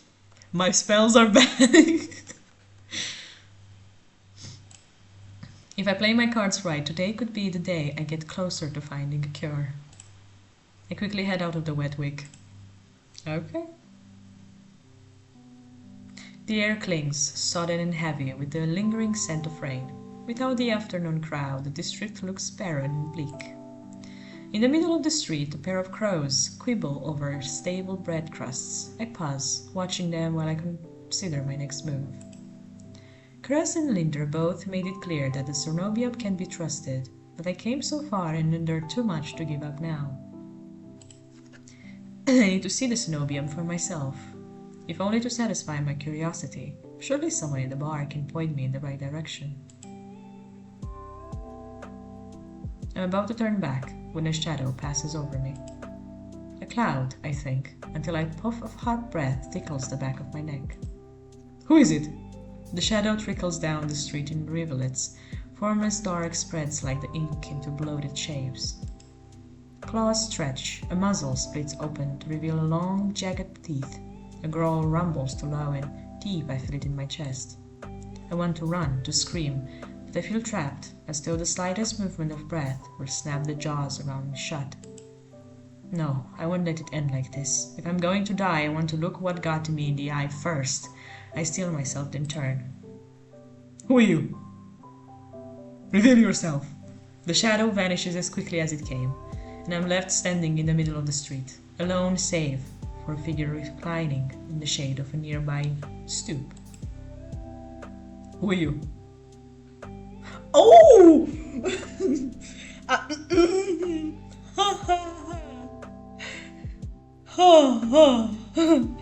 I am not well. Oh, hi, Lyra. What you doing? Hello. Hello, Lyra. Hello. I am doing well. I'm trying to not salivate too much for this very beautiful fucking man in this game. I'm... Jesus Christ. Look at that. Oh my god. Yeah, I know. The reaction.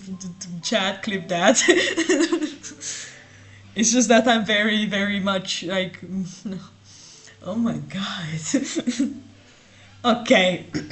A monster. Or maybe. Good thing I'm a okay, not matter. Okay, sleep well, Lyra. Thank you for dropping by. Okay, that much is clear from a glance. One that could nearly be mistaken for human. Would not be the tufted ears, the tail curl around his ankle.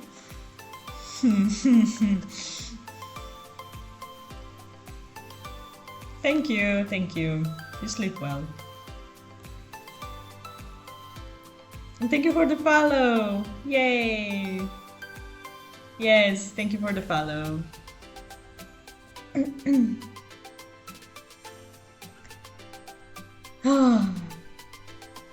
Or the dusk pink eyes with pupils that sharpen like needles when they fall on me. Oh my god. We lock gazes and the monster crosses his long legs.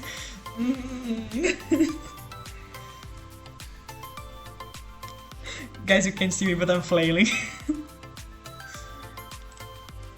His hair gleams a shade of red that reminds me unsettlingly of blood, where it curls around his colored throat. Can't these men stop getting any hotter? Jumpy, aren't you? Oh my god. His tone is so light and carefree that I glance over my shoulder to make sure he's speaking to me. When I look back, the stranger props his chin on his knuckles and regards me with an inscrutable grin. Did you see that shadow just now? It was massive, moved like a beast. Even as I speak, I'm aware of how ridiculous I must sound, but the stranger's smile doesn't falter.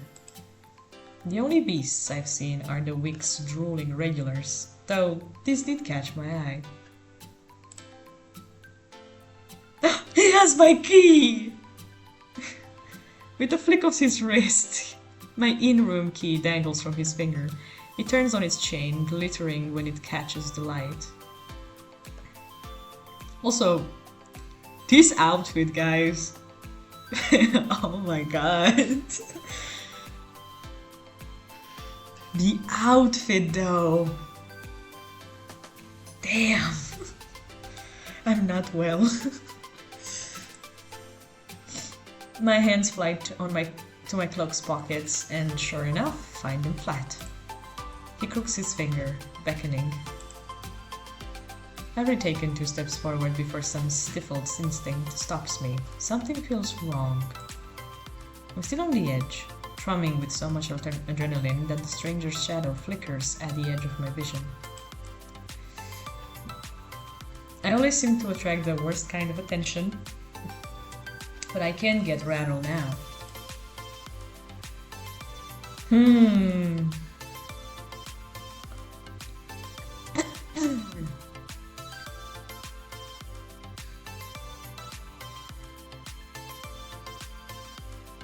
I'm gonna be a brat. Who said that's mine? He smiles wide enough to reveal sharp fangs. Oh my god. Guys! I'm not well. Oh my god. Can you stop making this man any hotter? Like, I'm already sold, thanks. I saw you drop it. You really should be more careful. City like this, somebody might take advantage. A bald-faced lie, said without a hint of irony. He lied. He lied calmly. I approached the monster, careful to keep an arm's length away. He doesn't look dangerous, but the most deadly ones never do.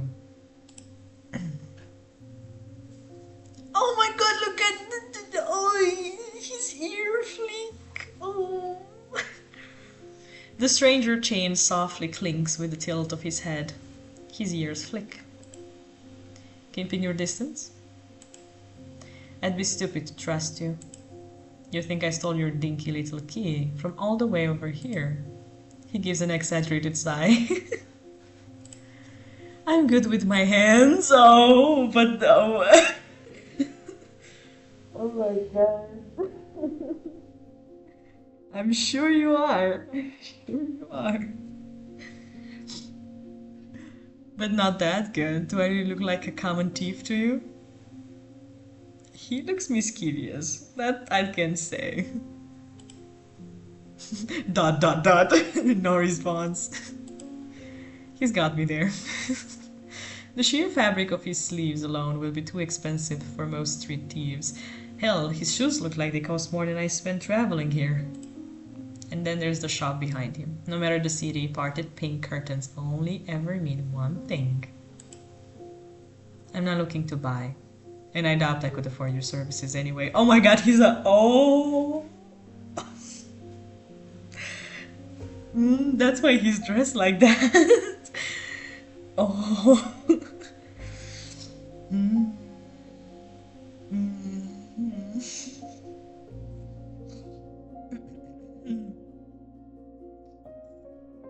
Hey. Lucky for you, I don't charge. The man runs the tip of my... No. Rewind. The man runs the tip of his tongue over a fang. For the first time since I stepped into that shadow, I feel something other than dread. I've been feeling it the whole time, I don't know what you're talking about. My face grows hot. Oh yes, it's been like this since Linder appeared and it still did not change. I didn't mean to assume. I'm flattered, really. Did you think you could pay to pet my ears? Can I? Can I, please? I want. Look, they look so fluffy though. Look at them. They look so fluffy though. I just need my key back. That's nicely, and I might even let you tuck my tail. What? Bro. Okay. He's even naughtier than Linder, Jesus. Damn. Just throw it here. So some spindly little street urchin can snatch it and run. Oh, the ear flick. He raises my key and tilts his head so he can watch it dangle back and forth. I suppose I could just claim your room for myself. Not that I'd be caught dead slumping in a week with the rest of those slack-jawed imbeciles. You're oblivious, not from around here. Oh, you're obviously not from around here, so tell me, traveler. What misfortune brought you to this wretched place? Do you have time? His voice practically drips with derision. I'm not telling you anything. Oh, the ears. I'm just looking at his ears like continuously, and it's just so cute. Oh my god. What could have possibly drawn you to this dreadly little pig pen? I wonder. But what are you doing here, okay? Like, you're roasting me for being here, but meanwhile you're here too. So, secret for a secret. Let's do exchange. Business. He listlessly watches the arc of my keys swinging around his finger. The weather's shit, the food's dreck, though there's entirely too many monsters for a human to feel safe, unless... Oh! I like that! Dagger-sharp eyes flick towards me. They gleam bright with amusement. Unless you're just dying to concert with monsters.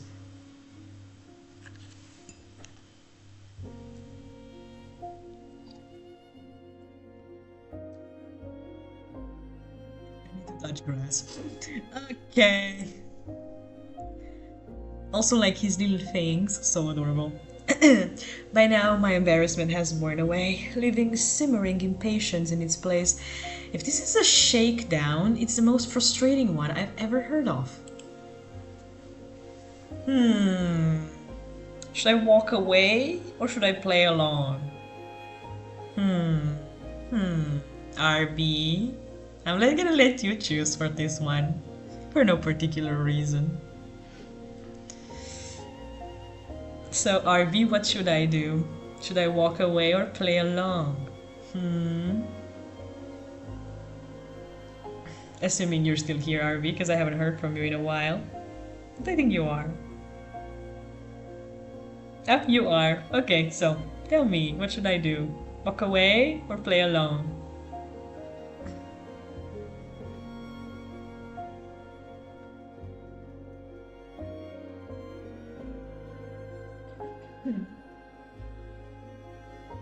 Because I'll be fine with both.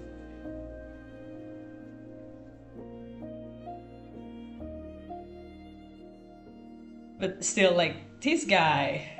Oh my god. Oh my god.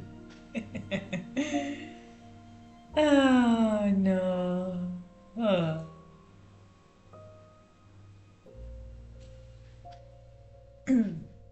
But yes. So what do you think, RV? What should I do?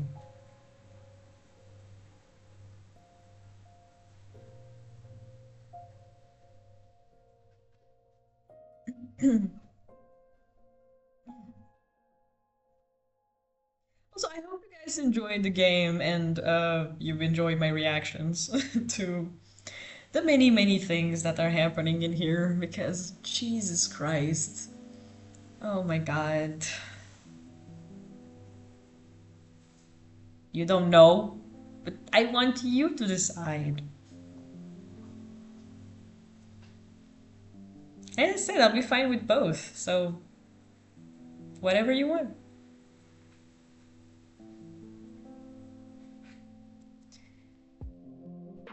Okay, do you want me to play along? Okay, we're gonna play along. How would you know that I spent all my money, starved, and nearly died in a swamp just so I could crawl into bed with the first thirsty monster I met? That earns me a burst of pretty laughter. He gazes at me under his dark lashes. Aren't you funny? Could you be any more obvious? I have been told subtly not my strength. So your place or mine? Oh! What? Oh! Oh! Chat! Arby, this is your fault. You told me to play along, and now look what's happening. Look what's happening. Oh my god. Hooey, hooey. Bluff got cold. Oh my god, Jesus Christ, it's a potato. Oh no, no, no.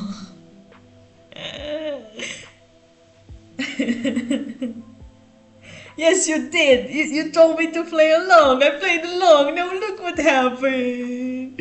Oh my god, dude. Whew. Okay. I'm calm. I'm calm. I'm calm. I'm calm. I'm good. I'm good. I'm good. I'm calm. It was a very good stream, especially the background while winning a Pokemon Nuzlocke. Thanks for the entertainment tonight. You're welcome, bro. You're welcome. You're welcome. Is this your I'm going to bed kind of message?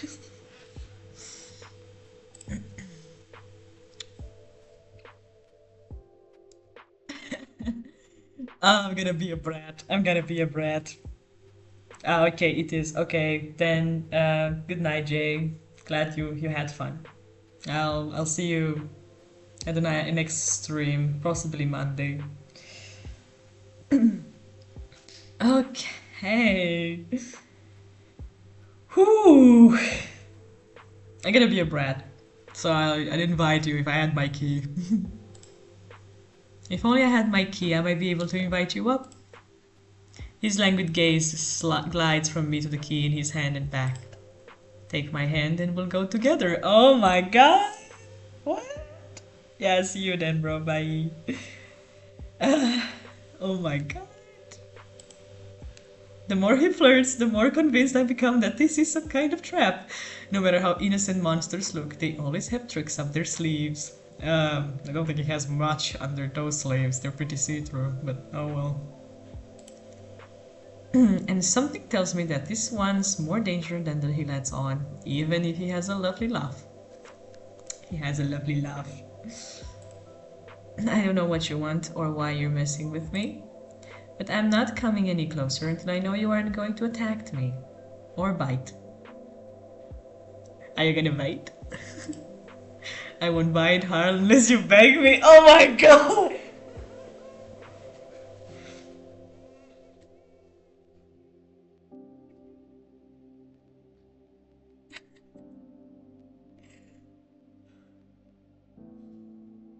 I need to touch grass. I need to touch grass. Grass must be provided to me. I need grass. Ooh. Okay.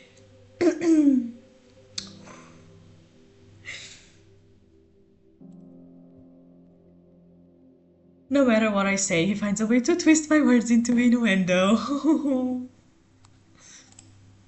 Even when I'm silent, he goes on as though we're having a conversation, not a standoff. Do you like dancing? There's a traveling troupe performing in Hightown tonight. Their lutist is utterly exquisite, truly a performance to die for. Oh my god, Jesus. Oh no. There's life in this dreadful place, if you know where to look. You sound like you know the city well. The monster's gaze flickers from the meat of the key hanging from his finger. Naturally, this dump was little more than a miserable little smear on a map when I first arrived. High town, low town, I know Iridia like the back of my hand. Oh! I think I found the guy that I was looking for, guys. What about the cenobium? Do you know where that is? His smile vanishes. Surely you've seen it. That absurdly large tower looming over the rest. It's a little hard to miss. It must mean that spire I noticed when I first caught sight of Iridia. The cenobium is overrated. Forget about it. Oh, it's overrated. I can show you things more stuffy bores in their limbs. Huh? I can show you things those stuffy bores in their limp dick tower couldn't even dream of. Oh my god, this guy, he starts reminding me of someone more and more. What do you say? How about the two of us have a little adventure? I already got plans. Oh, have you some pressing matters at the cenobium? Lunch dates with a librarian, tea time with the most esteemed abbess? That's my business. What did it matter to you? I square my shoulders as the amusement bleeds out of him. Your loss. The stranger, finally bored of his own tedious game, extends his hand towards me. The key rests on his palm, neatly diving skin and leather. When he makes no other move, I reach for the key, but as soon as my fingers graze smooth brass, his hand springs shut around my elbow. Hey! Oh my god, he's closer. He yanks me down and I stagger, my shoes slipping on the steps. For a sick moment, I fear my bandages will unravel under his touch, but he's careful not to disturb them, even as he grips my arm. Something happened with his eyes, look. I knew I smelled blood. You reek of the road. And death. And that fucking doctor. Oh my god! He doesn't like the raw doctor. He doesn't like the doctor. Something between him and the doctor happened. Oh no. His voice, once silken, lowers to a smoothie growl. The shadows around him seethe and boil. And something else. He murmurs against my throat. Oh, nose grazing my jaw. Oh my god. His breath trails down my neck, sending a trail of dread through me. No, that's not dread, I feel. His wide, flat eyes gleam with naked hunger as he gazes at me. I know this feeling. Let go. Just when I fear he'll bite, his grip loosens and his eyes widen with awe. It seems I underestimated you. You're... there, huh? There?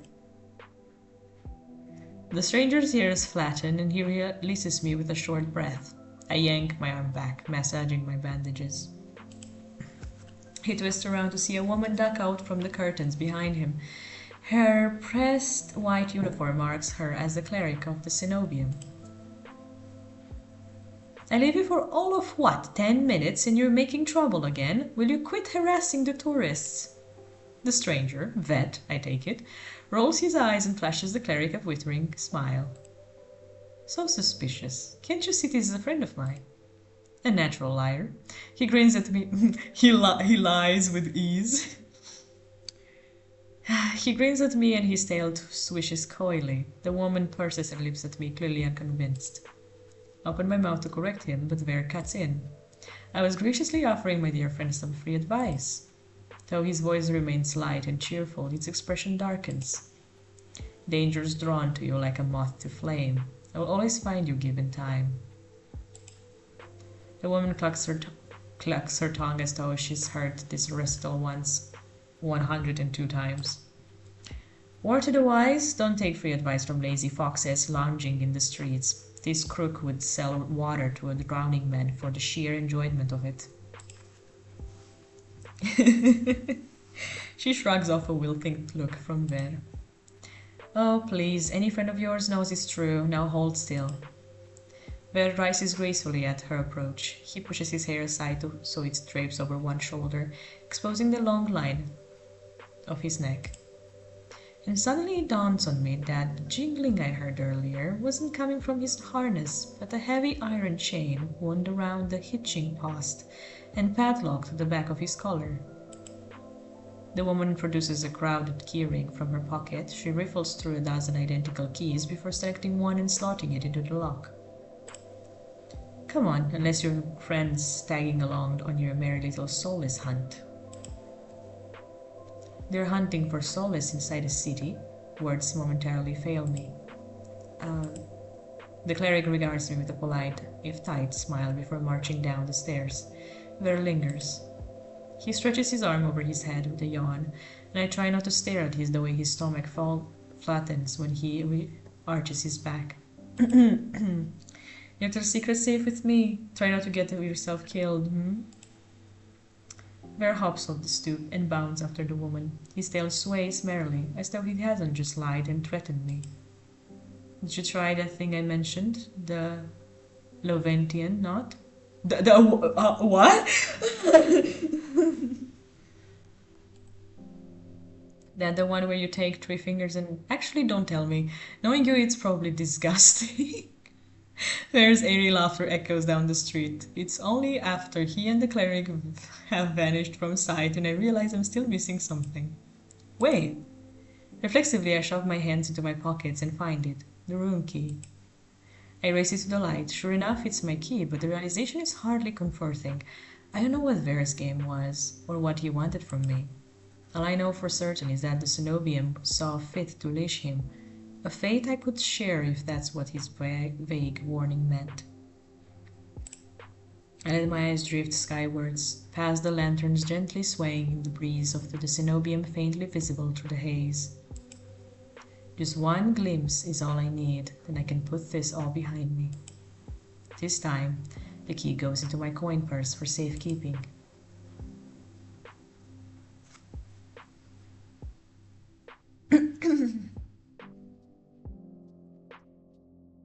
Well, I'll say that this is a good time to pause.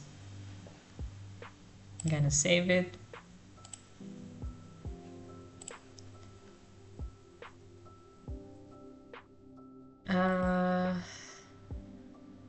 And yeah.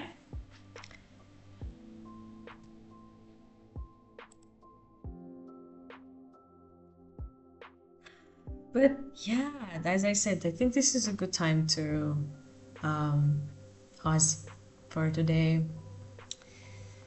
I've been streaming for 2 hours now, and after a year of not doing it, I think this is a good amount of hours. It is getting late here, but yeah. Well, thank you for everyone that came here today, and thank you for those who sticked around. I'll continue the game because it's great. Really like it. I don't know how long, how much do I still have left of this. But I am planning to stream again Monday, so I think the same hour, possibly. Maybe a bit earlier than that. I'll post on my socials anyway for everyone to know. But yeah, I really like the game. and I cannot wait for it to actually come out. This is just a demo for now, but they said something about the game coming out like maybe at the end, close to the end of this year or something. So I am actually excited for it. But yes, and thank you for the people who gave me follows this stream, Alpha Celestial and Lyra. Thank you.